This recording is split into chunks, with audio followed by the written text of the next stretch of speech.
माता की मित्रों, माता रानी से दुआ करते हैं कि आप सब स्वस्थ हो, सुखी हो, सबका मंगल हो। आगे बढ़ते हैं। नक्षत्रों के विषय में ही चर्चा कर रहे हैं। हालांकि नक्षत्रों का बहुत सा पाठ मैंने दिया हुआ है। आप अगर पूरी तरह नक्षत्रों का, राशियों का, वेद अवेद का, ये सब का कुछ ज्ञान प्राप्त करना चाहते हैं तो 200 के आसपास मेरे पाठ इस चैनल में दे चुका हूँ। अब आपके पास नहीं पहुँचते हैं या इतना ज़्यादा इसका मतलब YouTube में आपको देखने को नहीं मिल रहा है, उसका एक कारण मैं बता देता हूँ कि मैं कोई पैसे खर्चे नहीं करता कि YouTube मेरे वीडियो का एडवर्टाइजमेंट करे। कारण कि जब मैं ये सब चीज़ से पैसों का अर्निंग भी नहीं करता तो मैं खर्चा भी करना नहीं चाहता। इतनी मेरी वो भी नहीं है कि मैं खर्चा करूँ। मेरा चैनल चलाने का मकसद थोड़ा अलग है।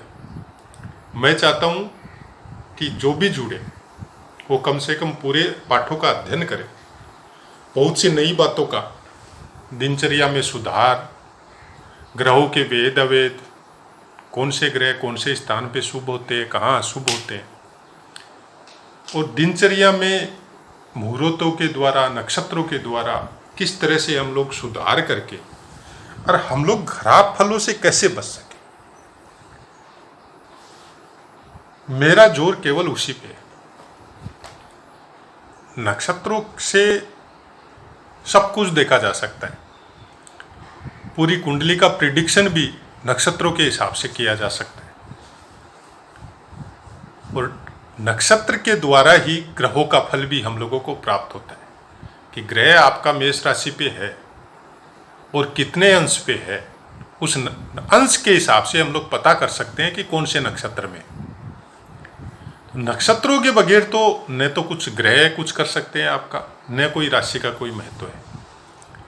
हाँ, ये अलग बात है कि नक्षत्रों के विषय में ज़्यादा चर्चा कोई नहीं करता। क्यों नहीं करता मैं नहीं बता सकता। मेरा यही कहना है, नक्षत्रों के विषय में आप जानकारी अच्छी रखें, क्योंकि रोज़मर्रा के कामों में और दैनिक दिनचर्या में अगर हम लोग थोड़ा सा भी सुधार कर लें, सब मुहूर्त हो, तिथि हो, जन्म नक्षत्र हो, वेद नक्षत्र हो, अगर इनका थोड़ा सा भी पता रहे हम लोगों को तो बहुत कुछ शुभ फलों की प्राप्ति हम लोग कर सकते हैं।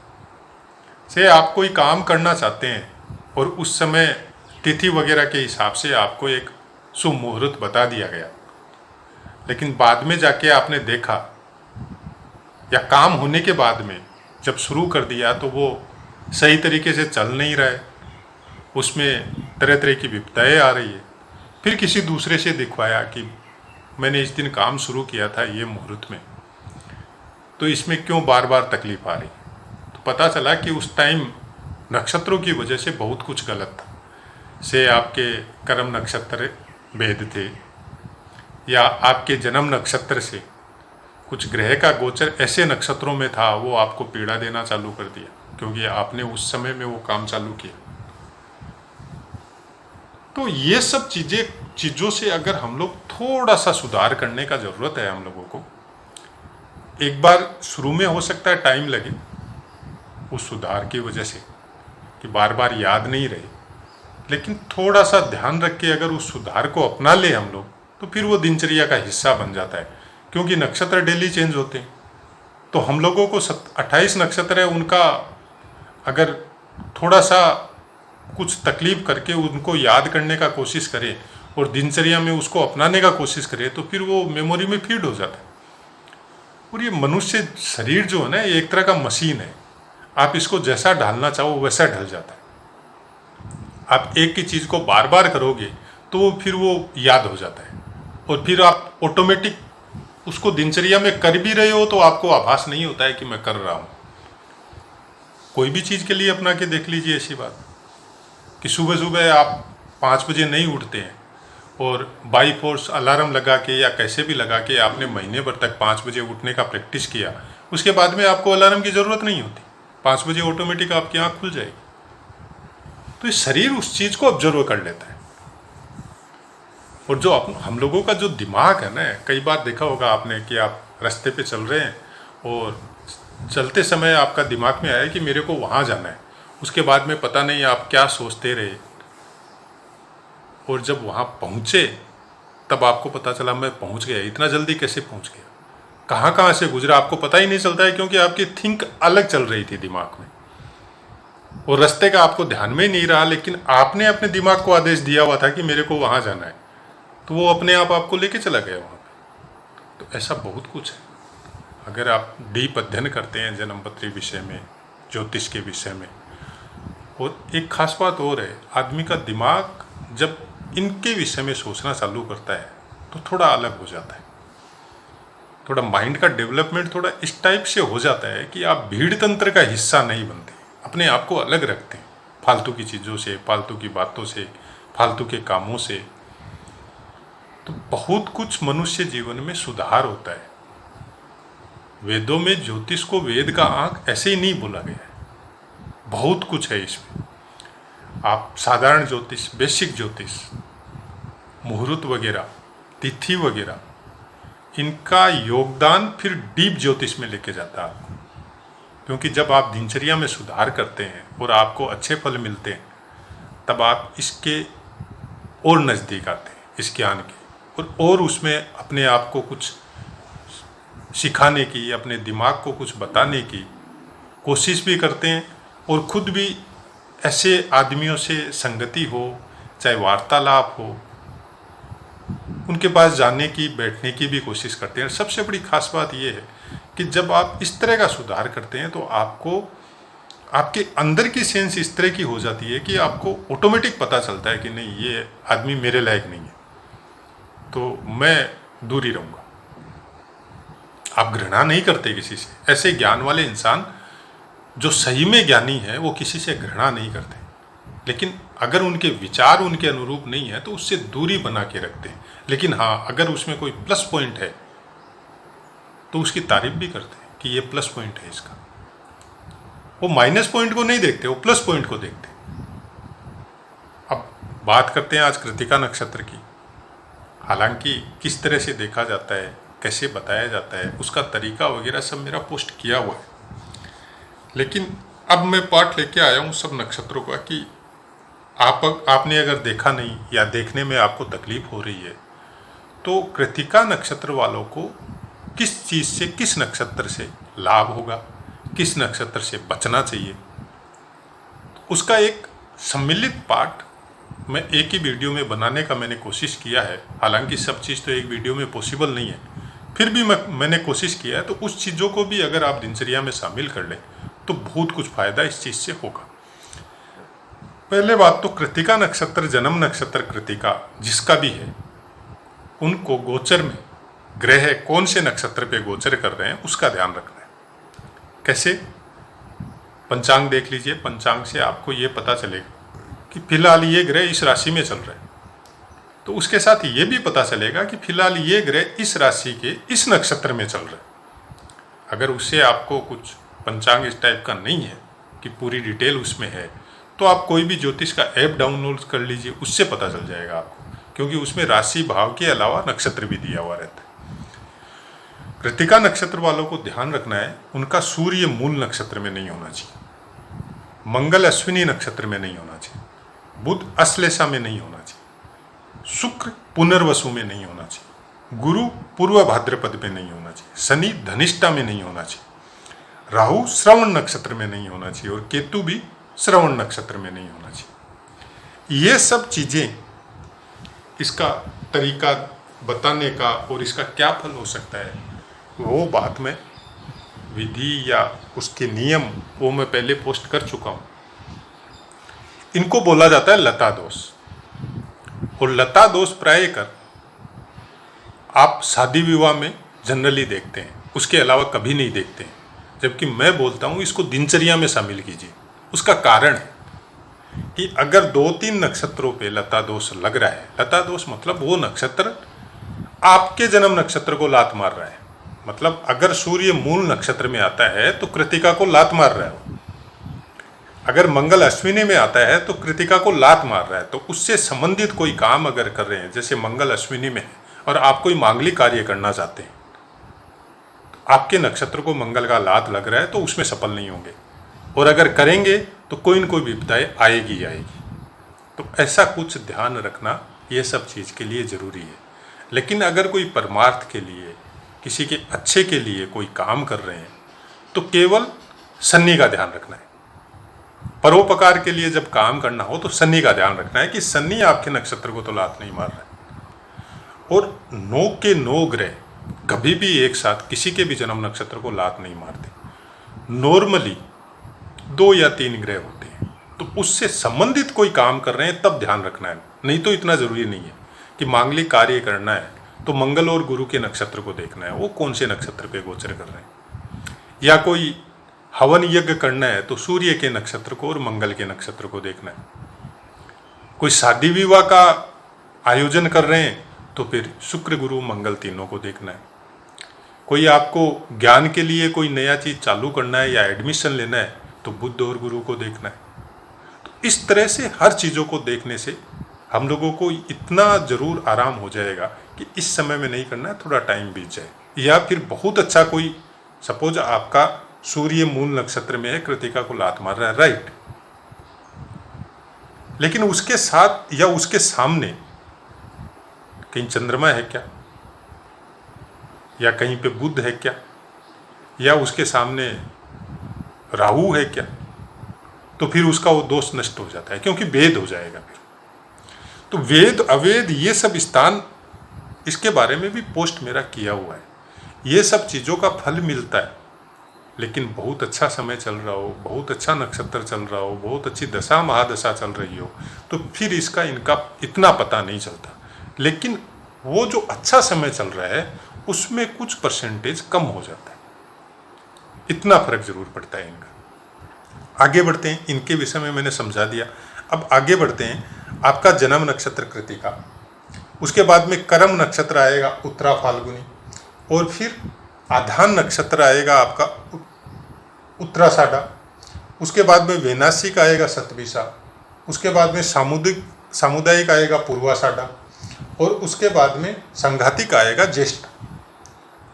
तो ये इतने जितने भी नक्षत्र हैं, वो नक्षत्रों को आपको इतना ध्यान रखना है कि ये नक्षत्र एक साथ कभी भी भेद नहीं होनी चाहिए किसी क्रूर ग्रह के द्वारा से।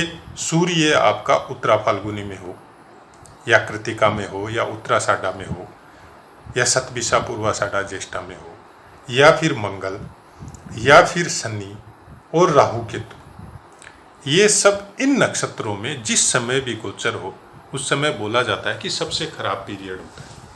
नॉर्मली 1 या 2 जगह हो सकता है, सब में नहीं होता है कभी भी एक साथ, लेकिन 2 जगह के बाद में तीसरे में, जैसे कृतिका उत्तरा फाल्गुनी, अगर उत्तराषाढ़ा में भी भेद हो रहा है तब उस समय अलर्ट होना बहुत जरूरी है।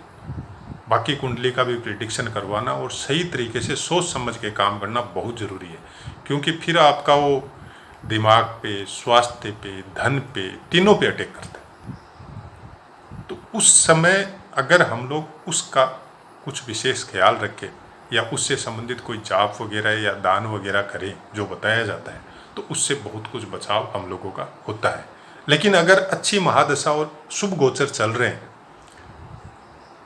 तो फिर उनका खराब फल का इतना कुफल नहीं मिलेगा, लेकिन जो सुफल आपको अच्छा मिल रहा था उसमें कमी आ जाएगी। उसके बाद में कृतिका नक्षत्र के लिए शुभ नक्षत्र, शुभ नक्षत्र कैसे देखे जाते हैं, डेली नक्षत्र चेंज होता है। नक्षत्रों का जो, जैसे चंद्रमा 2.5 दिन में अपना स्थान चेंज करता है, वैसे नक्षत्र डेली चेंज होते हैं। जैसे तिथियां चेंज होती है वैसे नक्षत्र भी चेंज होते हैं। तो आपको जब भी कोई काम करना हो, जब कोई नया काम हो, कोई मांगलिक कार्य हो, कोई धर्म से कनेक्टेड काम हो जिसको आपको शुरू करना है, तो आपके लिए सबसे अच्छे नक्षत्र है रोहिणी, हस्त, श्रवण, आद्रा, स्वाति, शतभिषा और पूर्वा भाद्रपद, अनुराधा, उत्तरा भाद्रपद, मघा, मूल, अश्विनी, पूर्वा फाल्गुनी, पूर्वाषाढ़ा और भरणी। ये सब नक्षत्र आपके लिए सबसे अच्छे होते हैं। तो उसके लिए जब हम लोग ये सब नक्षत्रों में कोई चीज़ आ गई, मतलब कोई ग्रह वगैरह आ गए, तो उस समय में आपको वेद और अवेद का जो शब्द सलाका से मैंने बताया हुआ है वो ध्यान रखना है। बाकी ये नक्षत्र डेली चेंज होते हैं। उन नक्षत्रों में अगर आप कोई काम कर रहे हैं, कोई अच्छी यात्रा कर रहे हैं, कोई काम कर रहे हैं, मांगलिक कार्य, जितने भी अच्छे काम आप करना चाहते हैं वो कर रहे हैं, चाहे नया ज्वाइनिंग हो, कोई घर का नींव रखवाना हो, कोई और चीज़ करना हो, तो उनका मुहूर्त एक अलग मैटर है। वो आप वहाँ के स्थानीय पंडित या कर्मकांडी विद्वान से निकलवाइए, लेकिन उसके साथ ये चीज़ भी देख लीजिए, तो वो आपके लिए ज़्यादा अच्छी रहेगी। उसके बाद में आपका जन्म नक्षत्र भरणी, श्रवण और विशाखा, मतलब जन्म नक्षत्र कृतिका, कृतिका से ये 3 नक्षत्र वेद होते हैं, तो भरणी, श्रवण और विशाखा। इन तीनों में अगर शुभ ग्रह हो, से बुध जो है भरणी में हो, या शुक्र इन तीनों में से श्रवण विशाखा भरणी में हो, या गुरु भरणी श्रवण विशाखा में हो, 3 ही शुभ ग्रह ज़्यादा बोले जाते हैं, और चंद्रमा बलवान होके, मतलब पूर्ण बली होके इन तीनों में हो, तो वो बहुत अच्छा होता है। उस दिन वो टाइम आपके लिए बहुत अच्छा होता है। लेकिन अगर अशुभ ग्रह मतलब क्रूर ग्रह, अशुभ ग्रह में प्रायकर शनि और राहु को बोला जाता है, लेकिन क्रूर ग्रह में सूर्य, मंगल, शनि, राहु सब आ जाते हैं।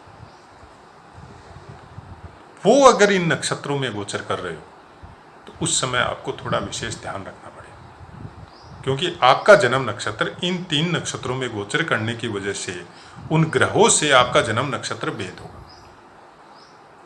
तो वो आपको शारीरिक हेल्थ में, धन से संबंधित कोई काम में, या आपके मतलब कोई काम आप करना चाहते हैं उसमें कुछ न कुछ अड़ंगा या कुछ न कुछ तकलीफ आपको देंगे। अब इतना सा चीज़ अगर हम लोग डेली ध्यान रखें कि आज मेरा रोहिणी नक्षत्र है, और पहले के पाठों में भी मैंने बताया हुआ है कि चंद्रमा 2.5 दिन चेंज होता है, तो आप चंद्रमा का भी एक विशेष ध्यान रख लें। तो चंद्रमा का भी शुभ गोचर है। अब चलिए, आपको कोई काम करना है, कोई नया काम करना है, से आपको कोई कुछ बनवाना है घर में, और आपने नींव रखनी है, और आपको पता चला कि आपका चंद्रमा का शुभ गोचर है और रोहिणी में अभी आज का दिन रोहिणी नक्षत्र है। अब आप ये देखिए कि रोहिणी नक्षत्र में कोई अशुभ गोचर है क्या? आपने देखा नहीं है। और रोहिणी नक्षत्र में अगर अशुभ गोचर भी है तो आपका इन नक्षत्रों से इन ग्रहों से कोई अशुभ फल नहीं मिलेगा। पहला बात, इन ग्रहों से कोई मतलब नहीं हुआ, रोहिणी में नहीं है, बात खत्म हो गया। उसके बाद में रोहिणी में वेद और अवेद में जाके देखना है कि रोहिणी नक्षत्र किसी अशुभ ग्रह से, क्रूर ग्रह से वेद तो नहीं हो रहा है, कि वो कहाँ बैठा है और उससे रोहिणी नक्षत्र का कहीं वेद तो नहीं हो रहा है। वेद कैसे देखना है, उसका वो चीज़ का ज्ञान एक ही पाठ में देना संभव नहीं है। उसके लिए मैंने एक शब्द सलाका का 1 या 2 पाठ दिया हुआ है, तो उनसे जाके पता कर लीजिए। और रोज़मर्रा के टाइम में, जैसे आपको ड्यूटी पे जाना है, या उस समय में आपको कोई कॉन्टेक्ट मिला है ड्यूटी में कि ये काम आपको कंप्लीट करना है, तो आपको उस काम को शुरू करना है, तो उसमें नॉर्मली आप वो चीज़ देख सकते हैं कि भाई रोहिणी नक्षत्र है, ठीक है मैं आज से चालू कर देता हूँ। उसमें कोई टेंशन नहीं है। उसमें केवल इतना ही देखना है कि आपका जन्म नक्षत्र भेद नहीं होना चाहिए। जन्म नक्षत्र भेद होगा भरणी, श्रवण और विशाखा से। अगर शुभ ग्रह से वेद है तो बहुत अच्छा होगा, और अशुभ ग्रह से वेद है तो कुछ न कुछ अड़ंगा लगेगा। और ये जितने भी नक्षत्र हैं, ये अशुभ ग्रह से वेद कभी नहीं होने चाहिए। 1 मैक्सिमम 2 तक तो ठीक है, लेकिन तीसरा और चौथा भी अगर हो जाए अशुभ ग्रहों से वेद, तो फिर बहुत खराब।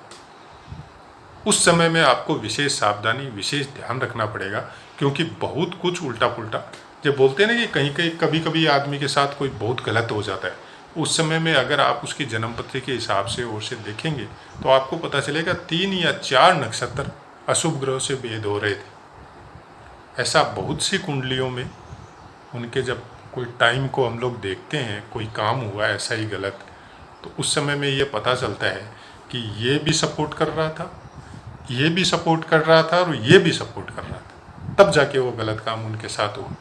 जनरली तीनों चारों चीज़ें एक साथ बहुत कम टाइम के लिए ही सपोर्ट करती है, उसका कारण है कि जन्म नक्षत्र डेली चेंज होता है, नक्षत्र डेली चेंज होता है, प्लस चंद्रमा 2.5 दिन में अपनी राशि चेंज कर लेते हैं, और चंद्रमा नक्षत्र पे गोचर फटाफट होता है, क्योंकि एक राशि के अंदर 2.25 नक्षत्र आते हैं, तो एक राशि में रहते हुए भी वो नक्षत्र को चेंज करते रहता है 2.5 दिन में, तो उसका बहुत कुछ इफेक्ट पड़ता है। तो वो पिन पॉइंट, वो टाइम निकालना बहुत आसान है। आने वाला कल के बारे में अगर आप आधा घंटा अपना खराब करेंगे तो आपको अच्छी तरह पता चल जाएगा कि कल मेरा दिन कैसा जाएगा। बहुत आसान है इसको निकालना। अब आप राशियों के द्वारा निकालो तो नहीं मिल रहा है, आप जब अपनी दशा के द्वारा निकालो तो नहीं मिल रहा है, लेकिन कभी कोशिश कीजिए नक्षत्रों के द्वारा निकाल के, आपको अच्छी तरह पता चल जाएगा। उसके अलावा सूर्य संक्रांति जब होता है तो आने वाले 1 महीने का फल उसका पता चल जाता है, वो भी एक विशेष विधि है, उसके बारे में भी मेरा पाठ दिया हुआ है। तो ऐसे बहुत से तरीके हैं जो हम लोग अपना दिनचर्या में सुधार करके बहुत कुछ सही कर सकते हैं अपनी लाइफ में। तो जय माता की मित्रों, मैं अपनी वाणी को विराम देते हुए आपसे आज्ञा चाहता हूँ। जय माता।